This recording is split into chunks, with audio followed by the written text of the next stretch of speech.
मैया रानी हमके पासला बुलाई, जीवनी धन्य हो जाई। माता रानी हमके पासला बुलाई, जीवनी धन्य हो जाई।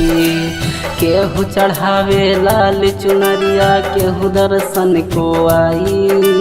हमारी विनती सुनला माता है शेरा वाली माई हो। मैया रानी हमके पासला बुलाई, जीवन धन्य हो जाई। हो माता रानी हमके पासला बुलाई, जीवन धन्य हो जाई।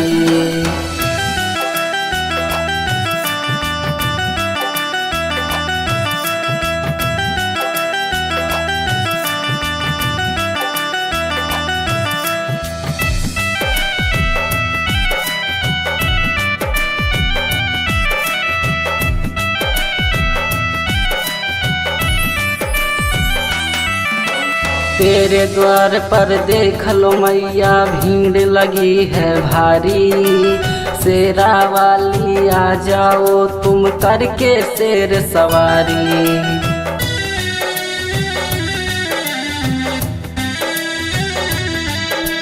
तेरे द्वार पर देख लो मैया भीड़ लगी है भारी। शेरा वाली आ जाओ अब करके शेर सवारी। आजा आजा माँ भगता पुकारे, सब आए हैं तेरे सहारे। बीच धार में फंसी है नैया तू ही लगा द किनारे। बार बार विनती करके ये बेटा तुझे पुकारे। हो मैया रानी हमके पासला बुलाई, जीवन धन्य हो जाई। हो माता रानी हमके पासला बुलाई, जीवन धन्य हो जाई।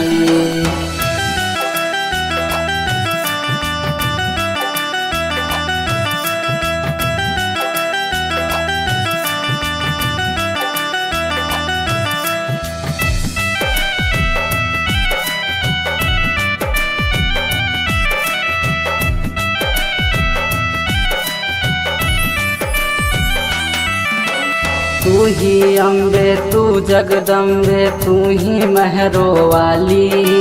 तू ही है जग जननी माता तू ही दुर्गा काली।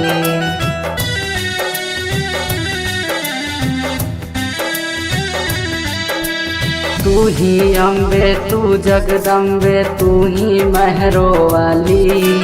तू ही है जग जननी माता तू ही दुर्गा काली। आजा आजा माँ भगता पुकारे, सब आए हैं तेरे दुआरे। लिखता है राजेंद्र गाता गीत ये गुड्डू रंगीला।